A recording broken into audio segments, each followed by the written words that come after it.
Happy Families podcast. It's the podcast for the time-poor parent who just wants answers now. And there's also being kind to ourselves. You don't have to, as a parent, be there all the time. It can be a quality of engagement. So you don't have to spend 3 hours a day with your kids. It's some focused time with your kids is what they want. And now here's the stars of our show, my mum and dad. G'day, this is Dr. Justin Coulson, Doctor of Psychology, founder of happyfamilies.com.au and the author of 6 books about making families happy. Here with Kylie. Hey. Mum to our 6 kids and number one podcast co-host for parenting and family in the country. I made that sound really clunky, but... You made me sound really good. I'm the number one co-host. It's the number one parenting and family podcast in the country, and you're the co-host on the podcast.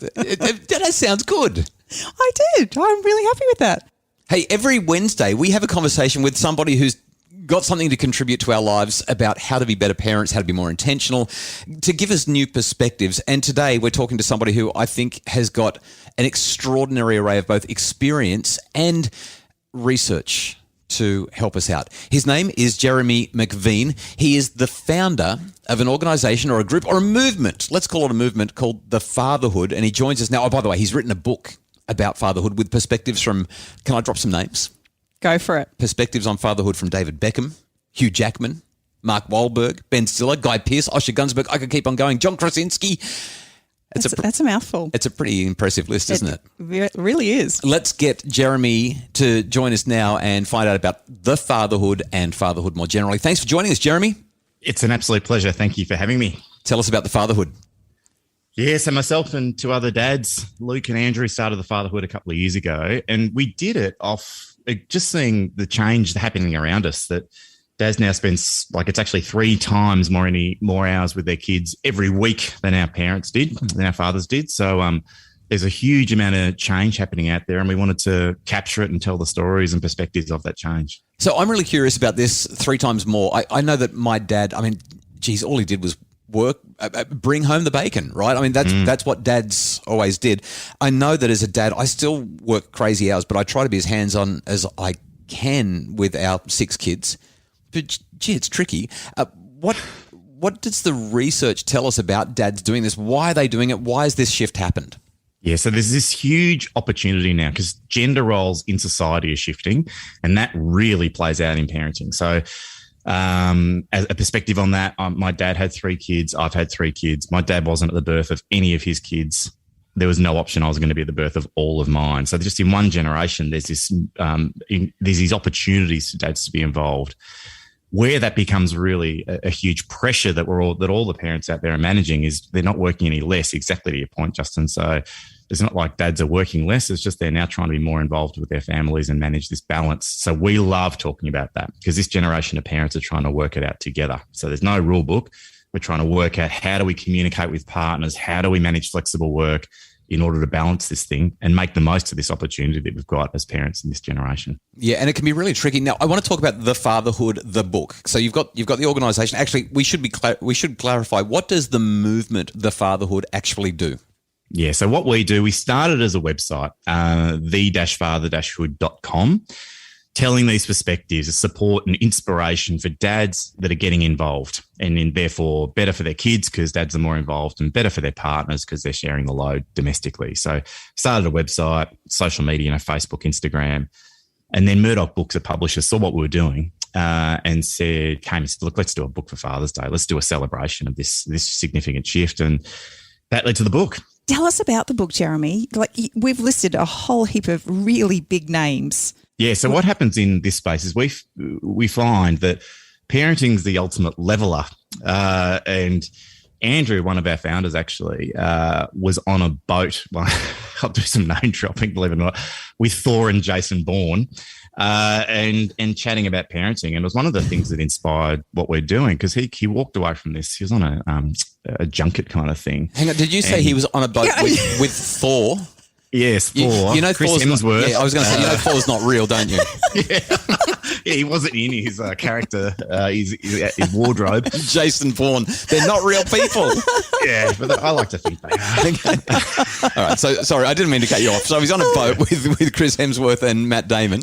As you Exactly. are. Right. As you do every Saturday That's right. afternoon. Yeah. I know. So there's a couple of big names there. And we actually tell this story at the opening of the book. And Andrew says, look, he was talking with these superstars. But parenting becomes this ultimate level when no matter what their status is and what their income is, it changes your circumstances. There's no question.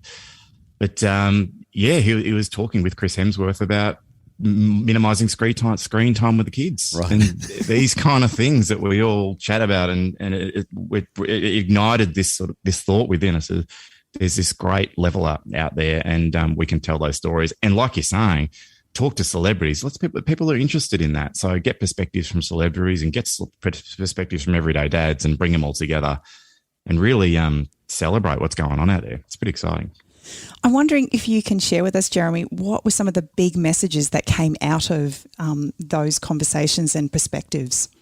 Yeah, so there's heaps. So there's some really common themes, I got to say, in the various perspectives, and that is about this chart that dads today have that their fathers didn't. And that's why we actually called the book, it's The Fatherhood, but the byline is Inspiration for the New Dad Generation, because it's a real pat on the back and a high five to dads that are rolling up the sleeves and having a crack out there and getting more involved in their family life. Mark Wahlberg is one that comes to mind for me. He talked a lot about actions speak louder than words. So it's what you do.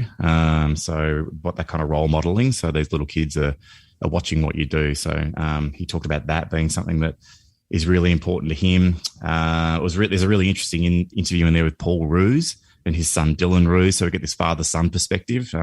Dylan works in the men's health space and inspiring younger men to have a sort of new version of masculinity. And it was really interesting. Paul Roos, well-known leader here in this country, just there, how he wants to be as a dad and as a leader, and how he uses both of those things together, the perspectives of leading his family and leading a footy club, as an example.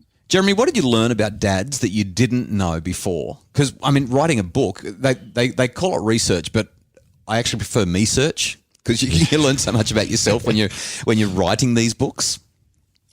The biggest thing I've learned in producing the book and all the work we're doing with the Fatherhood is we do have this opportunity to pick kids up from school, and the pandemic's really thrown that on its head again further, working flexibly. But a lot of the time, dads aren't taking it. So when we get in rooms and to run workshops with dads and talk about this, the biggest thing I've learned is this inbuilt kind of I must provide kind of stuff, old school versions of what it is to be a dad are still ingrained in us from generations of role modeling. So myself included, thought, go and earn a lot of money and not make the best of this opportunity that's ahead of us. So that's what I've learned is we've got a long way to go. We can provide flexible work. We can provide equal paid parental leave, these sort of structural things. But until we make it feel really safe and right for dads to be sharing the domestic load, they won't. So we've got a long way to do there to role model working flexibly and make it really feel normal for dads to be involved in that way. In just a sec, we're going to explore a bit more about the life of the founder of The Fatherhood, or one of three founders of The Fatherhood, Jeremy Macvean, and what it's like to have just 3 daughters. Just three, and a whole lot more on the Happy Families podcast. It's the Happy Families podcast. Imagine a home where discipline got results without anyone having to feel bad or in trouble. The Do's and Don'ts of Discipline is a webinar to help parents set limits with love, compassion, and humanity. Find it now at happyfamilies.com.au/shop.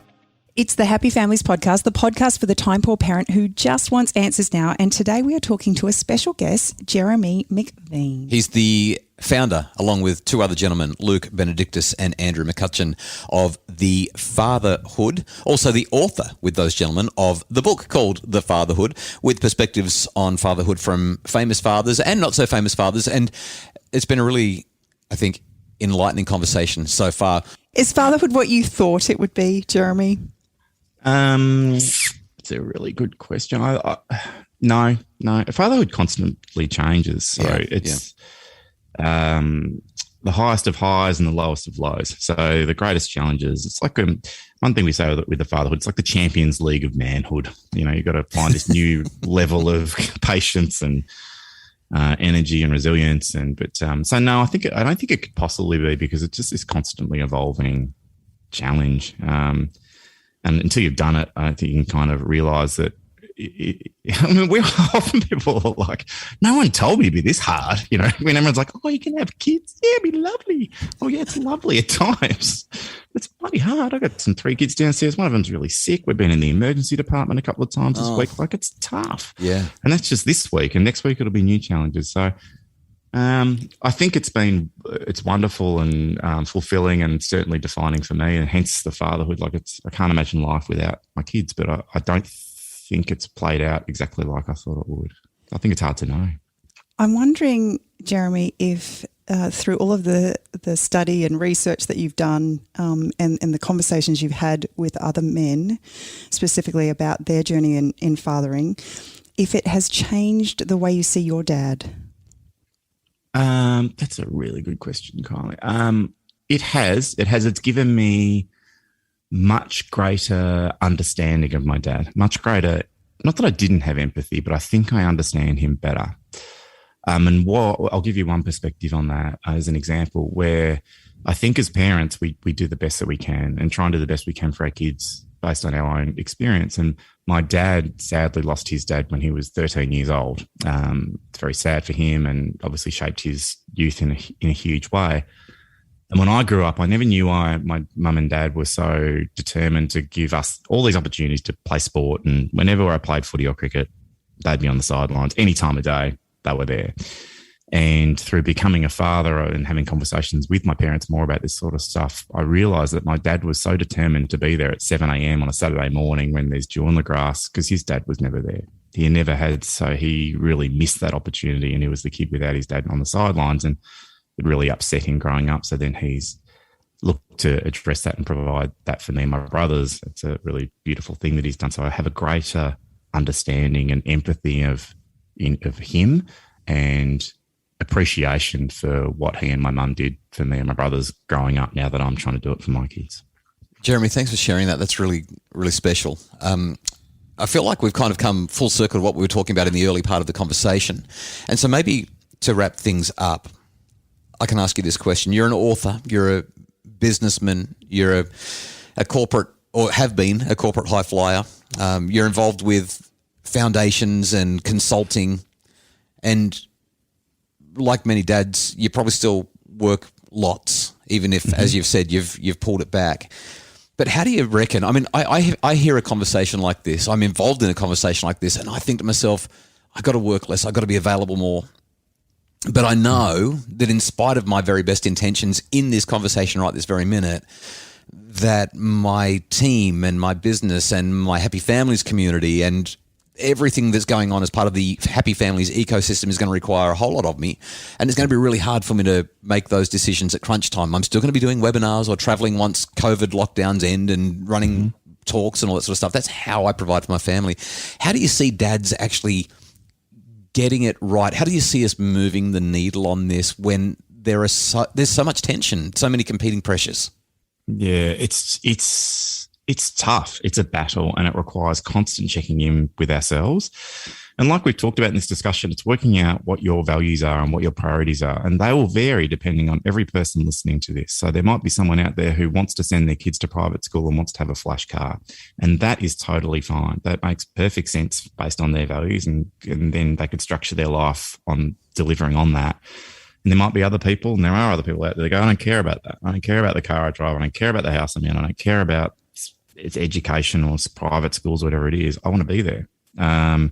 And we've all got different economic means that we're living within. So it really is an individual thing for each of us to be checking in. And it's tough. You're going to be, absolutely, we've got bills to pay. And so there's a checking in on ourselves and just making sure we're living to how we want to live. So when that day comes, we're all going to die at some stage on a deathbed. We've done the best that we can with the opportunities we've got.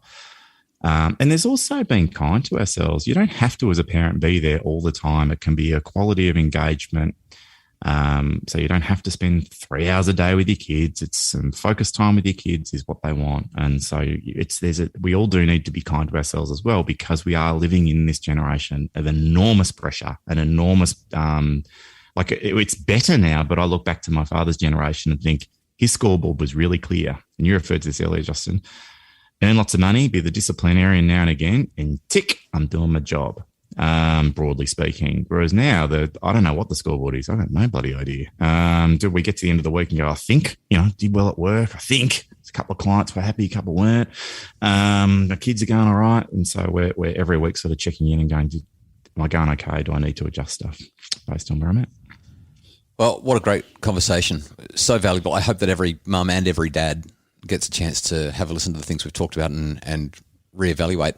Last words, Jeremy, best advice for a dad as we get close to Father's Day, other than buy The Fatherhood, the book? And it's a perfect Father's Day gift for anyone out there that may not be a dad and looking for something that's going to replace the socks and jocks this year. We got a tip for you. So there's that. And the other one, which I would say, which has been the biggest shift in me, and I say this with kindness, it's try and get out of your own way.